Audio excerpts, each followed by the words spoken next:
Lo prometido es deuda. Está en comunicación con nosotros Álvaro García Linera. García Linera, Iván Jagroski lo saluda desde Argentina. Muy buenas noches, gracias por atendernos. Muy buenas noches, Iván, y muy buenas noches a todo el pueblo argentino.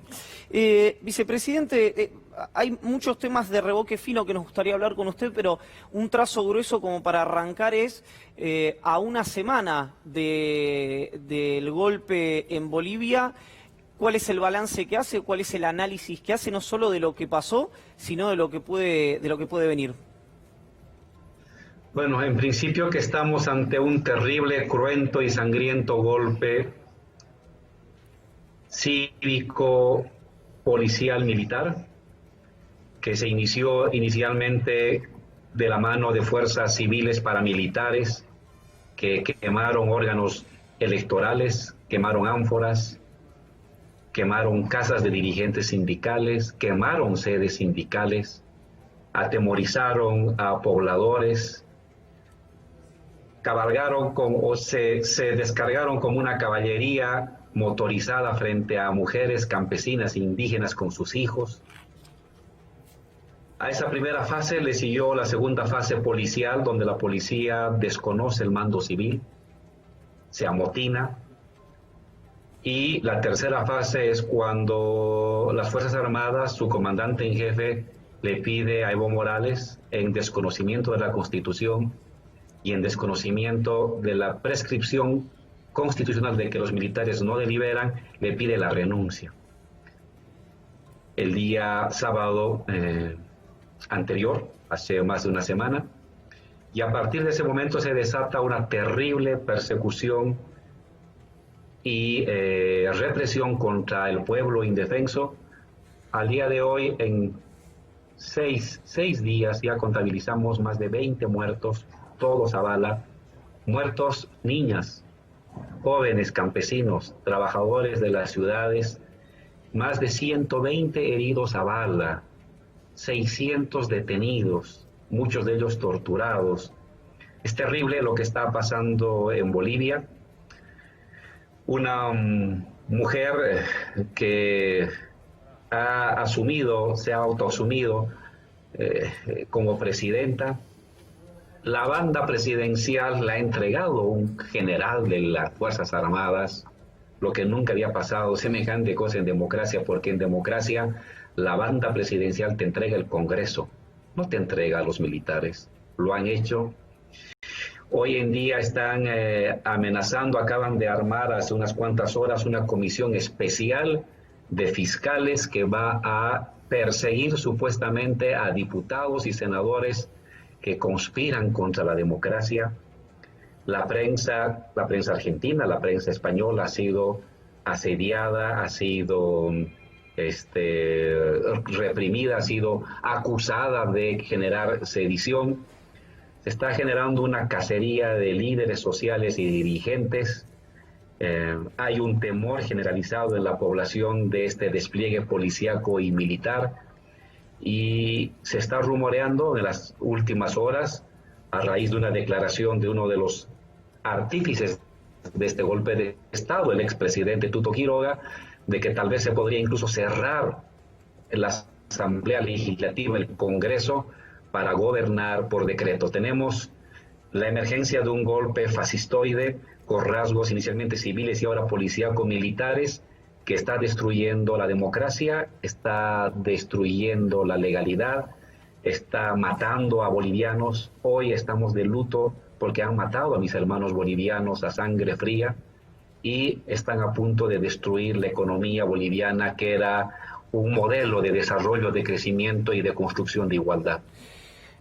Vicepresidente, tomo algo que usted dijo recién y que escribió entre el día de ayer y el día de hoy, o que lo leí en varios medios, una publicación suya en la que habla de revancha de clase, que incluye un componente de odio racial, y en otro pasaje plantea la posibilidad de, o habla en realidad de diálogo y pacificación.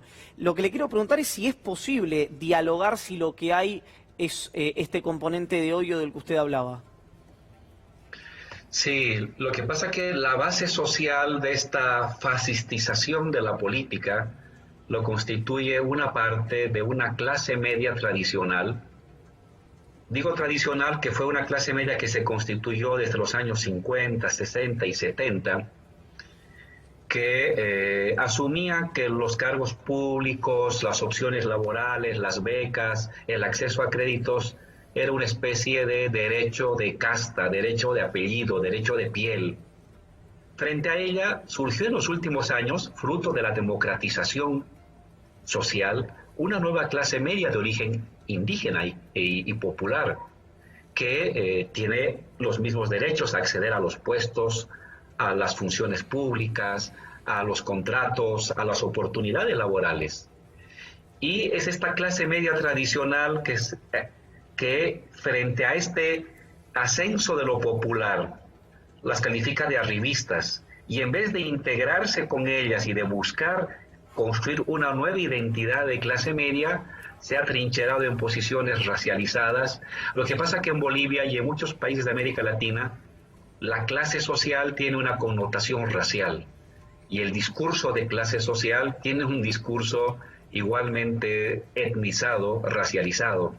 Y es esta clase media la que ha comenzado, al momento de protestar semanas atrás, de hablar de que hay que matar indios, de que hay que botarlos a los cerros, de que hay que sacarlos de las ciudades, de que son unas arribistas, son unos igualados. Lamentablemente el discurso de clase en Bolivia está entremezclado con la vieja herencia colonial racializada, y es este sector, una parte de la clase media tradicional, la que le está enarbolando.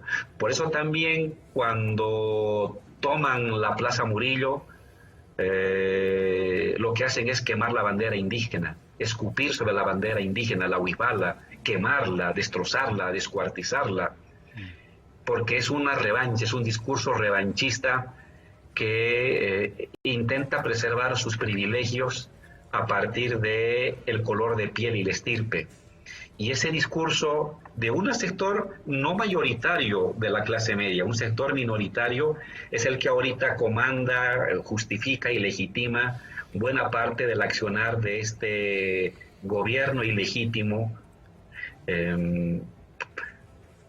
consagrado por un general del ejército, y que ahora ha salido a justificar de que hay que matar indios, hay que matar campesinos porque todos son subversivos.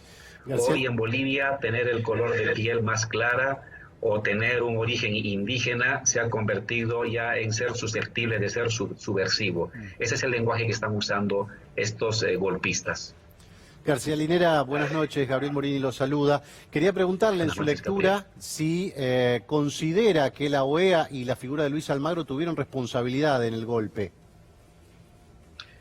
Acabo de leer una información de unos delegados argentinos que eran parte de esta comisión de auditoría sobre las elecciones, y ellos mismos lo dicen con sus palabras. Salió el día de hoy en Infobae, una agencia noticiosa argentina, y relatan que ellos estaban trabajando junto con otros expertos el informe de las elecciones de la votación para el día miércoles, y el día domingo en la madrugada, sin consultar a nadie, el señor Almagro junto con un par de personas deciden hacer un adelanto inconsulto y manipulado de que supuestamente hubiera habido irregularidades. Es Almagro que, una vez de que la policía se amotina el día anterior a las 6 de la tarde. El señor Almagro a las 3 de la mañana, por decisión propia o seguramente en consulta con poderes externos del norte, toma la decisión de elaborar un informe amañado, sin el grupo, sin el colectivo de todos los investigadores, y de esta manera acelerar el golpe, porque es este informe de la OEA que se emite a las 3 de la mañana que va a llevar a que el comandante en jefe de las Fuerzas Armadas a las 10 o 11 de la mañana de ese mismo día pida al presidente Evo que renuncie. Es decir, usted tiene ahí una concatenación de actitudes golpistas, y lamentablemente el señor Almagro, en esta actitud arbitraria, sin tomar en cuenta los informes y el tiempo de trabajo de la comisión de auditoría, decide hacer un adelanto amañado de su informe, que es el que va a generar aún mayor preocupación e inestabilidad política. Almagro, a su modo, ha sido también uno de los artífices de este golpe de Estado, y la historia lo va a colocar junto con las personas que destruyeron la democracia en mi país y fueron culpables del asesinato. Hasta el día de hoy, contabilizado más de 20 pobladores humildes asesinados a bala. Linera, buenas noches, lo saluda Noelia Barral Grijera. El presidente electo de la Argentina, Alberto Fernández, ha participado activamente del operativo para que usted y Evo Morales puedan llegar a salvo a México, y también en las últimas horas dijo que le gustaría que ustedes dos puedan asilarse en la Argentina después del 10 de diciembre si así lo desearan. ¿Están pensando en algo parecido a eso? Mire, en principio permíteme agradecer al pueblo argentino, en primer lugar, a sus organizaciones sociales y en particular al presidente electo Fernández por la generosidad y el compromiso democrático que él ha tenido. Yo creo que sin la intervención del presidente electo Fernández y por supuesto del presidente de México, Manuel López Obrador, o el presidente o estaría muerto, muy probablemente, o estaría detenido corriendo su vida a riesgo. Hemos estado al tanto de las llamadas, de las presiones. El presidente Evo, entre lo que anuncia su decisión de dejar la presidencia para que no haya derramamiento de sangre, ya que no teníamos ni fuerzas armadas ni policía para impedir la acción de estas bandas fascistoides que estaban quemando casas y amenazando a los hijos de dirigentes sindicales a quemarlos dentro de las casas. Si no hubiera sido, digo, a partir de ese momento, por lo menos en 4 ocasiones, las Fuerzas Armadas estuvieron a punto de apresar o de detener a Evo Morales. Y fue una presencia y una solidaridad democrática tanto de México como de Argentina la que impidió que detuvieran, secuestraran o quizás mataran al presidente Morales entre las 4 de la tarde del día sábado hasta las 11, 12 de la noche del día domingo, cuando ya abandonamos espacio aéreo boliviano.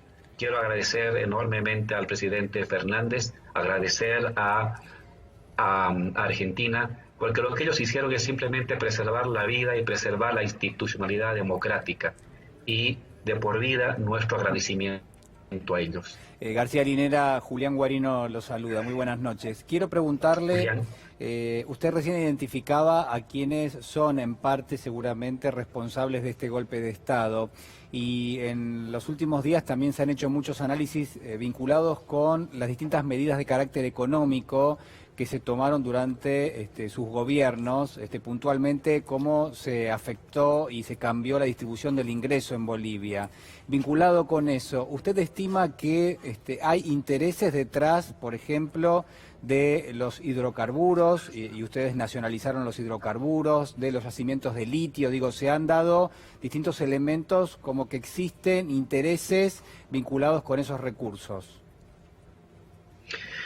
Yo diría que hay 2 tipos de elementos que han entrado en juego. Por un lado, el éxito económico de un gobierno socialista. Bolivia es un ejemplo a nivel mundial de un gobierno dirigido por indígenas, por trabajadores, por clases populares, un gobierno dirigido por personas de convicción socialista que económicamente se ha mostrado exitoso. Económicamente hemos hecho crecer nuestra economía de 9.000 millones a 42.000 millones en una década. Hemos reducido las desigualdades, hemos convertido un 30% de la población boliviana de extremadamente pobre a personas con ingresos medios, como clase media, nueva clase media, un 30% de la población boliviana. Hemos subido el salario del trabajador de $40 cuando llegamos a más de $300 el día de hoy. hemos dado salud gratuita, hemos ampliado derechos, hemos construido igualdad, educación gratuita, universidad gratuita, salud gratuita para la gente, para todos los bolivianos, renta universal para todos los bolivianos.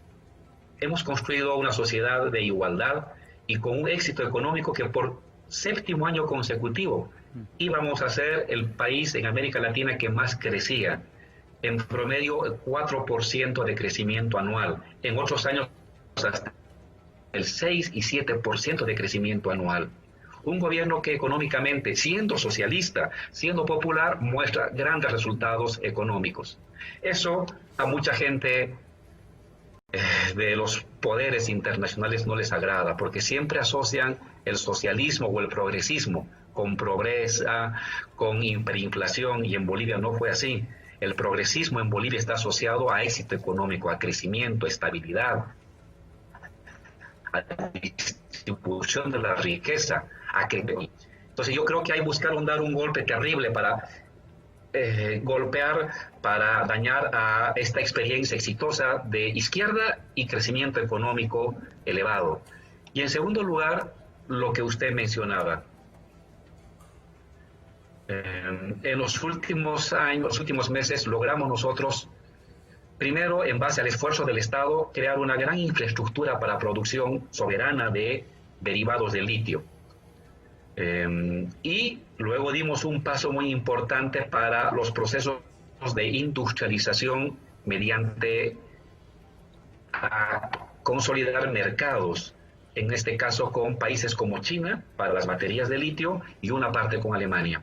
Yo estoy convencido que eso no ha sido una buena señal para el país del norte de nuestro continente, que buscaba que el litio boliviano, casi el 40% de las reservas de litio del mundo, no estén bajo su subordinación. No tengo una prueba a la mano, un documento acá, pero tengo la firme convicción y estoy seguro que en los siguientes días van a ir apareciendo elementos, que esto fue uno de los vasos, o una de las gotas que colmó el vaso del gobierno de Estados Unidos al ver que el control y la subordinación del litio boliviano no quedaba en sus manos, sino que quedaba en manos estatales y en otros socios que no son específicamente los norteamericanos. Es altamente probable que este elemento también haya sido algo que ha acelerado este intentona golpista, porque no es un gobierno que se ha consolidado. Aún el proceso boliviano está en movimiento, es como una información todavía en proceso, es como dicen las personas de la televisión, está aún en desarrollo. Aún no se sabe cuál será el desenlace y confiamos que el pueblo boliviano, como lo está haciendo hoy, en su sacrificio, su humildad, pero su entereza, pueda revertir esta terrible situación que quiere hacer regresar a Bolivia a 30 años atrás. Linera, ¿ve posible una salida electoral hoy en Bolivia?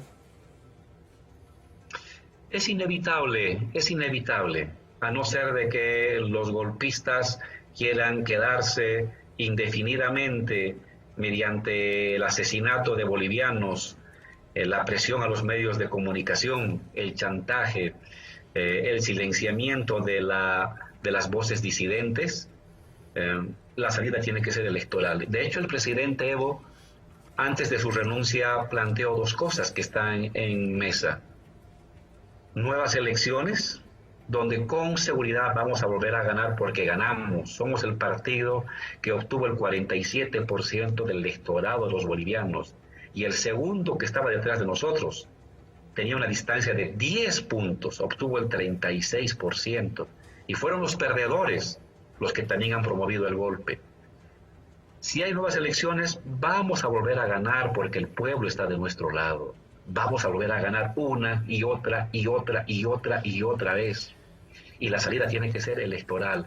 Y el presidente Evo, antes de renunciar, planteó que ante la presión de la sociedad, de la parte sublevada, de los policías amotinados, de los militares que desconocen la Constitución, que él podía no ser partícipe de esta nueva elección. Lo planteamos antes de la renuncia, pero la sed de sangre de los golpistas, la sed de venganza contra los indios insurrectos, contra los indios con poder, fue de tal calibre que no aceptaron esa propuesta de Evo y buscaron la sangre de campesinos. Ya la tienen. Hoy el señor Carlos Mesa, el señor Camacho, tienen las manos manchadas de sangre de campesinos, de sangre de pobladores y obreros bolivianos. Se han manchado. ¿Cuántos muertos más quieren acumular para ceder en su ambición? Esa es la pregunta que les hacemos. Nuestra propuesta es salida electoral, que el pueblo defina con su voto quién ha de ser el futuro gobernante. Pero ya basta de muertos, ya basta, dejen de asesinar a gente humilde, dejen de llenar de cadáveres sus cuentas y su paso por la historia. Bolivia no se merece este destino de sangre, de muerte, de tortura, de persecución. Linera, quiero volver a preguntarle algo que quedó difuso, que le preguntaba a mi compañera Noelia Barral Grijera, y yo le sumo una consulta. El horizonte más inmediato que ustedes ven, usted y Evo Morales, es quedarse en México, eventualmente pedir asilo después del 10 de diciembre en la República Argentina o volver a Bolivia. Como le decía hace un rato, yo creo que nuestra posición, tanto de Evo como de Álvaro, también está en proceso, está en desarrollo. Las opciones están abiertas. El presidente Evo el día de ayer decía públicamente que si fuera necesario para ayudar para poner fin a esta masacre, a este genocidio que están cometiendo el gobierno de Áñez, Mesa y Camacho, mando policial y mando militar, sí, para poner fin a esa masacre y esa sangría, la presencia de Evo en Bolivia fuera necesaria, estamos dispuestos a hacerlo. Sin ninguna ambición de candidatura, simplemente que se deje de matar a los bolivianos. Pero si y se regodean y están celebrando la muerte de tanto boliviano humilde, y va a continuar, la posibilidad de quedarnos en México, la posibilidad de quedarnos en Argentina están abiertas. De hecho, agradecemos la generosa invitación que nos ha hecho el presidente Fernández para poder estar en Argentina. Es una opción, México es otra opción, y agradecemos esta recepción tan generosa de solidaridad y de humanidad que nos ha hecho el presidente de México, pero también está la posibilidad de estar en Bolivia a cualquier momento. Nada está definido y todas las puertas están abiertas siempre y cuando logremos garantizar que no se mate más bolivianos y que haya una salida política electoral a este empate catastrófico de las estructuras y del poder. Por una parte, ejecutivo, policías y militares con los golpistas. De otra parte, la Asamblea Legislativa, Senado y diputados, más movimientos sociales movilizados en el Alto, en La Paz, en las provincias, en Potosí, en Oruro, en Cochabamba, con el presidente Evo. Estamos ante un Estado dividido, un empate catastrófico de dos fuerzas político-sociales, una político-militar y otra política social, y la única solución a esto es una salida democrática, electoral, que restituya el orden democrático y constitucional. ¿Lo sorprendió? Dos preguntas que van más o menos por el mismo andarivel.